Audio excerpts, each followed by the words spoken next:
absolutely amazing to be here with you today. My name is Katya Veleva. I'm a diversity and inclusion consultant and a leadership development specialist. I, however, come from an architecture and digital construction background myself. And today, first of all, very much thanks to Katherine and Bess, we're here to give you a challenge. I'm here today with a team of absolutely amazing architects, young architects who are in a group called Refab. They're very, very passionate about sustainability, and they know that sustainability needs to come from all sides, and they understand the importance of the young voices in the conversation as well. So they've come together in this group to promote the agenda, and they work with young people as well as organizations to let them know more about the topic. They've been so amazing at doing that. They've even been awarded a gold star by the Royal Institute of British Architects on their work. So it's absolutely amazing to have them all in here. You can learn more about them on the platform. You can read more on their website that you have links around for, and they've prepared some amazing videos for you. But why are we here today? So construction is about making things, right?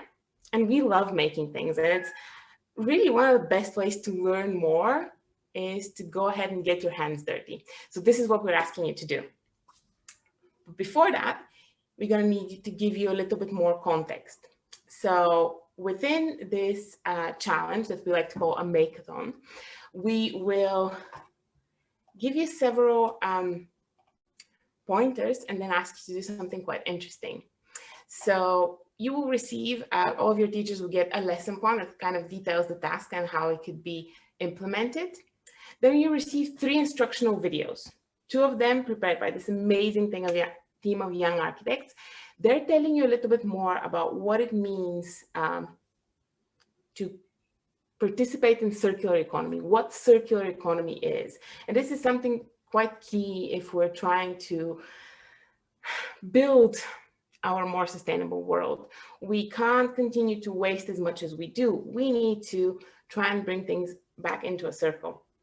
I give you some amazing examples and very clear principles as to how quite easily we can achieve this much more sustainable approach. The truth is, we have been lazy.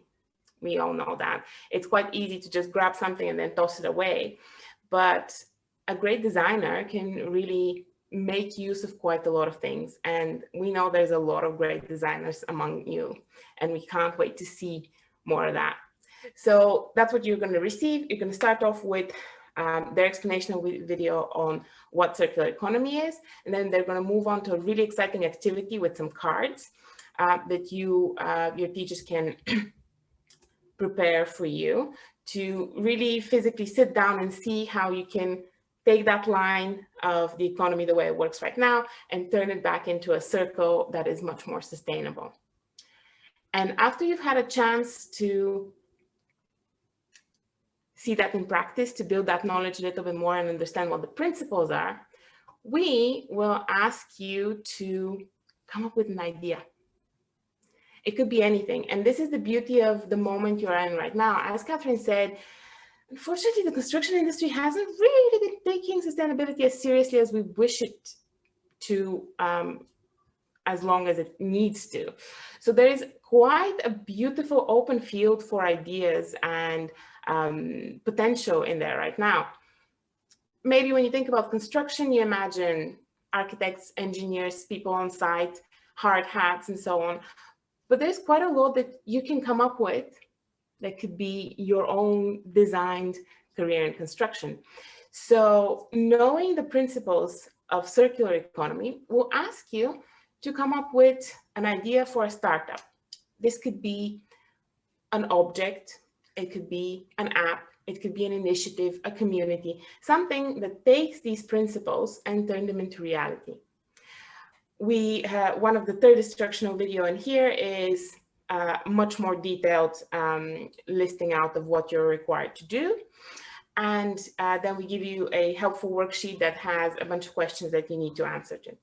We're launching the event today. It's the 11th of May, and you have up until the 11th of June to complete that. The way we recommend you work on this, however, is quite tight in terms of time scale. We want you to work on it potentially twice for a maximum of 3 hours, because it's another thing that we find it's quite important, and we want to give you with Makeathon is the skill of being able to pitch an idea in its infancy, when it's just really an idea only, and doesn't need to be entirely fully fledged with all of the questions answered, because very often if you're trying to create something new, you're going to need some funding to really do the research and check if things work. That's why we're talking about it a little bit on Friday as well. And we are asking you to kind of go in groups of 4 to come up with this idea, work on it a little bit for the first 3 hours. And then you have an opportunity to go on the best platform. We're just going to I'm going to run through it with you in a minute. And you can ask us questions. The amazing gang from Refab are going to be there to answer questions, and there'll be a bunch of other construction professionals that have volunteered to answer your questions. So you have a moment to really get some of that really exclusive knowledge on your side as well. It's a really invaluable resource. And then you can go back, and for another 3 hours, you can complete your idea. Really, we're about the pitch and the idea. It doesn't need to be perfect. It doesn't need to feel immediately possible, but it needs to be an original thought that can solve a problem within the industry. And again, in these videos, you kind of get an idea of what the industry does, where the general problems are, but also, go wild. We want you to have fun with it, because this is the best time, right? When you're doing something that you're passionate about and it's genuinely fun. I just would like to show you where the materials you need will be. So, Katherine, am I able to share my screen as well? I'm not sure if I can. Katherine, are you around? Yeah, I am just... Hello? Yes, I am just going to see if I can do that. You should... I had this problem yesterday, right? I'm going to make you the host, and then you can do whatever you need to do. Oh, I will return the hostship to you immediately. I shan't kidnap your session. If you're having any questions, if anything is popping up, please feel free to pop it in the Q&A section. We are here now to chat to you. All these brilliant guys from Refab are here as well to answer any more specific questions that you may have. So please feel free to add the questions. So I have been made a host. Can you just give me a little bit of a hint of how I do this, because it looks a little bit different than usual. Okay, I got it. Brilliant. Okay, so I wanted to show you what it looks like. Apologies. This was here. So in the Best Connect, the platform that I'm sure you're already familiar with, you can follow into the groups, and within the groups you will find our Makeathon group, which is going to be around here within the Festival of Construction, and then it's a subgroup that's the Makeathon group over here. It takes a second, I apologize, the connection is not always great. And within the feed over here, you'll see posts with the instructional videos that we've created for you. Those are also available on the Best Connect YouTube channel, which is a brilliant place actually for various kind of resources that you may want. There's some videos from last year as well, if you're interested in kind of hearing more about other construction professionals. But the 3 videos are over here as well. Apologies, this little Zoom panel is in my way. So within the feed, you can see all of those posts with the information you may need. And then in the document section, over here, you're able to find the documents that we've uploaded for you that contain the lesson plan, the exercise files, and the worksheet that you'll need to complete. So what we're asking you to do here is take advantage of the videos, learn about the circular economy, then put together a proposal of your idea. The questions, as I said, in the instructional video, it gives you a little bit more detail of exactly what you need to do, and show us what you came up with, and then we will have the absolute joy of looking through your proposals, looking through videos that you are submitting with them, and we're going to pick some winners. Everybody that participates will be acknowledged, but then we're going to pick some of the best ideas to extra promote on all of our social media and give you some nice, shiny, what's the word? I lost the word. Certificates? Yes, thank you so much. Shiny certificates to acknowledge your participation. And this could be something really great to use further on in your education if you decide to pursue something within that industry. If the team from Refab would like to add something to that, they can jump in right now.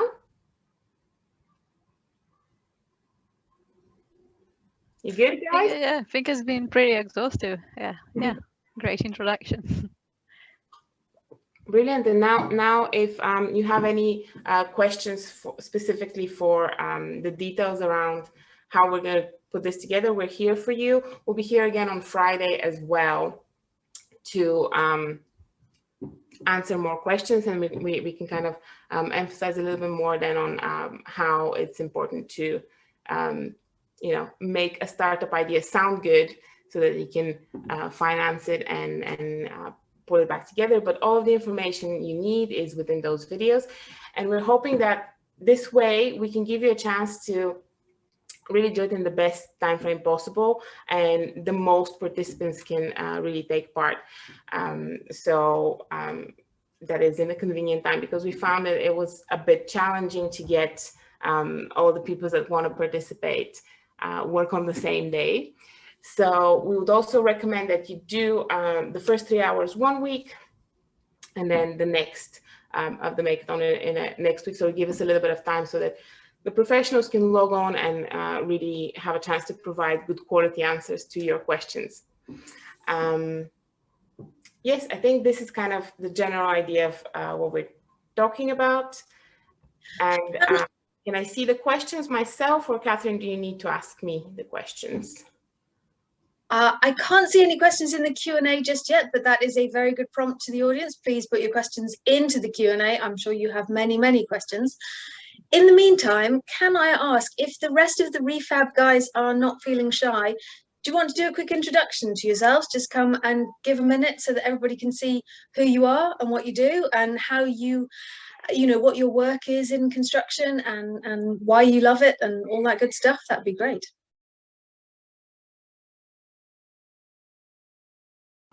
Don't be shy, whoever wants to go first. I think it's like everyone's worried like who's to go first. So hey, I'm Rosie. I'm an architect at LSI Architects, and I became part of the Refab committee, or co-creator as we're calling ourselves, about 2 years ago in 2018, where we set up the Refabricate team, which was trying to create program and resources for young professionals to learn about how to be more proactive within the industry in terms of sustainability and circular economy. So I'll hand over to the rest of the team. Who wants to go next? I'm happy to go next. I'm Sophie James, and I live in South Wales. I'm actually the only, well, actually that's not true. As of recently, Tiz has also moved, but I am the only member of the team who lives outside of London. And I am a part 2 assistant architect, technically. However, in practice, I'm more of a design and builder at the moment. But yeah, and I joined Refabricate a little bit later on, but was part of the initial program that we launched last year. Yeah, it's a great team to be part of. We're really glad to be here today.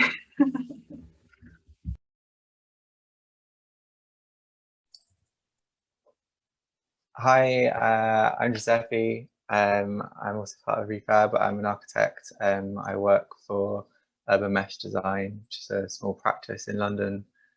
We do lots of refurbishment work. And yeah, it's great to meet you all, and we look forward to seeing all your really exciting ideas and sharing thoughts with you. Thanks. Hey all, I'm Tiziana. I'm also part of the Refabricate team with Sophie, Guiseppe and Rosie. I'm an architect and work in a large practice in London, and the name of the practice is Foster & Partners. And yeah, looking forward to work with you all. It'd be really cool if you're happy to share what was the thing that drove you to come together and make Refabricate. So Refabricate started when there was 3 of us initially that decided that we wanted to try and do more for young professionals, as we felt like the REBA, who is kind of like our union as such, we felt like there was lacking support for young professionals who are newly qualified or just in practice. And we wanted to kind of create more programs that focused on a younger generation. So with that, we spoke to the regional director, Diane Small, for London, and we tried to set up, and we were able to give some funding, and we were told that as we were kind of introduced together, the 3 of us, so that was Kate, who unfortunately isn't here today, and Paul. You'll see their lovely faces in our video for the May Makeathon Architecture of Economies. So we were pulled together, and we were told to come up with a program or a group that can help support younger professionals to kind of entice them more, to encourage to use REBA, which stands for Royal Institute of British Architects. And then we came together, and then we were also joined by Giuseppe, Tiziana and Sophie, and then we came up with the Waste Reuse Challenge. So last year, it was kind of launched in February. We did a waste reuse challenge where we had 6 groups of 6, where it was young professionals. So they also ranged from not just architects, so they were product designers, landscape designers, material designers, you had people from different universities, and they ended up kind of creating different products. So you'll see this on our website out of like waste materials. So similar what we're asking you guys to do. And then we kind of took them through the next step, where we introduced them to enterprise and how to pitch themselves and turn themselves into a business. Out of the 6 groups, we have 2 groups which are actually turning themselves into a kind of business, which are trying to bring their products onto the market. So would anyone else like to add to that? That was incredibly thorough, Rosie. That's absolutely brilliant. But what if we go a step back, and maybe if you'd like to share what made you choose architecture when you were in school? Maybe put yourselves in the shoes of some of the students that are listening to us, and tell us a little bit about that. Okay, so for me, I'm actually a disabled person, so I have something called achondroplasia dwarfism. And with my experience, the environment is also slightly different to someone of average height. So I wanted to kind of get into architecture to try and make it more accessible for people like myself, and for people who are also in wheelchairs, because we stand at a similar height. And then that kind of took me into design. I also had family friends that were into property development. So I kind of grew up around different sites where I was seeing how different houses were kind of changed from not being so great to being like amazing places to live. And I really wanted to take that as an opportunity, as like a work. So then that's why I chose architecture. So if you guys want to contribute. Personally, I had some family members who were architects, and actually my dad studied to be an architect but never went through with it. But I knew I wasn't very good at school. Although I liked the social aspect, I wasn't very academic, but I could draw. And that was the one thing that I held on to, and I really worked really hard at that. Managed to get through my GCSEs and A-levels, and managed to get to university, amazingly. And it was one of the best decisions of my life, because it's just been so amazing getting to learn about something which brings in so many aspects of life. It's like environmental, it's practical, it's social, and it's just a really amazing way to draw all of your interests into one kind of profession, I guess. And so I'm really glad I chose it, even though it is a bit difficult, not gonna lie.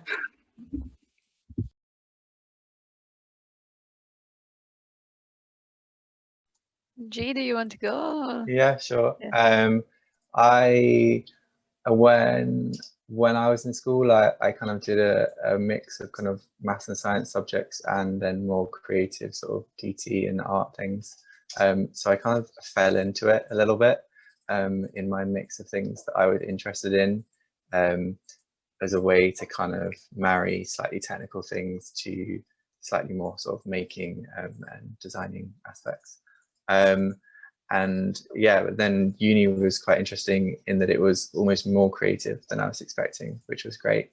And it was like Sophie was saying, like architecture as an undergraduate degree, and I'm sure most of other like construction design parts it was so divergent in what you learn and think about, whether that's on a sort of society base or down to like small details and everything in between. So it's sort of really good grounding for design and construction and many other things if you want to sort of push things in different directions. Yeah, and I think for me, I don't know. I think since like since I was young, my parents like started doing our house actually when I was like 3 years old. So like I lived on kind of a building site for a couple of years, and then every time we would go on holiday somewhere else, we would do some like refurbishments of kind of the other houses and stuff. So I guess that's what kind of brought me into that. And also my grandpa as well was an architect. I'm Italian, so I actually did all my equivalent of A levels and GCSE in Italy, and then came here for university. And I actually loved the choice that I make. I don't think I will go back and like think of doing it anywhere else, because the way they teach architecture here is very different, for example, to Italy. Like, for example, in 5 years of uni, I only did 2 written exams. All the rest is coursework, which means that you actually well, and some essays, but it means that like actually your true passions come out of what you do, and you always do what you're interested in, which is something very great about architecture as a course at uni. And yeah, then of course, like you can create study groups, and like you go into studio and you work collaborative with other people, especially now that COVID is going away. So hopefully that is going to come back properly. But yeah. We could also add that in terms of going to architecture, I've had a few friends that haven't actually stayed in architecture. They've also gone into game design. I've had one friend that's designed yachts for the multimillionaires and they will design something just from a small cinema room to like a phone stand. So it's like generally different scales, and especially going into architecture, you get a range of skills that you can take across into different careers. So it's not necessarily that you have to stick into architecture. So it's just a great foundation with the skills and the knowledge and the software that you learn at uni, especially like the social skills that you hear about, that Tiziana was talking about. It just gives you a great foundation to start with. Absolutely. I related to so much of what Tiziana was saying. I also grew up in a household where my dad was constantly building things around the house. Like I was holding, helping him sift sand to mix concrete when I was like 6 years old. I'm sure it was legal. It was all fine. But there was something so fascinating about having a bunch of what looked like dust, and then it became an actual wall and then an actual garage standing up. When I was little, that just seemed like the most amazing thing in the world. And absolutely, again, as Tiziana said, I think 2 exams. That's all I did, 2 exams. And I've always felt very nervous around multiple choice exams and things like that. I never really enjoyed them. I always could find a reason why each of the answers was correct. So it was a brilliant opportunity to actually make things. I used to make tons and tons of models of everything we did. But also to go back around on what Rosie said, I had a great time in architecture. I've had a chance to work on some of the largest projects in the world, and it's been absolutely amazing with world famous architects. And then things in me changed, my life changed, and I'm kind of doubling up my content with some of my video, but we live in a world with so much information, and we evolve so much more that it's very natural that we have multiple careers in our lives. And construction, and specifically architecture, are such a brilliant foundation to change, because they give you such diverse skills. And within making a building, there's just so many different jobs to do because the projects are so large. There's pretty much any aspect of working. If you like technical things, if you like programming, if you like to sit in a computer and make really clever things, that's you. If you like to be very creative, if you like to work with people, if you like to make systems work, all of that is in there. So there's so much opportunity to kind of change around and find exactly what's right for you, or just adapt to what you've changed into, because we all do all the time. That's brilliant. Oh, I think one thing I wanted to just add quickly was just that architecture is kind of, and construction and this kind of industry that we're talking about a lot, is so special in a way because it's, there is a quote, but I can't remember who said it, and so I'm not going to quote anybody exactly, but the essence of it was architecture or built environment is the one form of art that people have to engage with, you know. Whereas like you can have a painting on a wall and nobody that has to look at it, you know, you can have music that nobody has to listen to necessarily. But when you design a building or even a shed, you know, people have to walk past that, and you're kind of having to build something that everybody in that environment or that community have to engage with at some point. So it's just in that regard, it's a really humbling kind of profession. And also really honouring, like it's an honour to be able to design things for people that they have to engage with.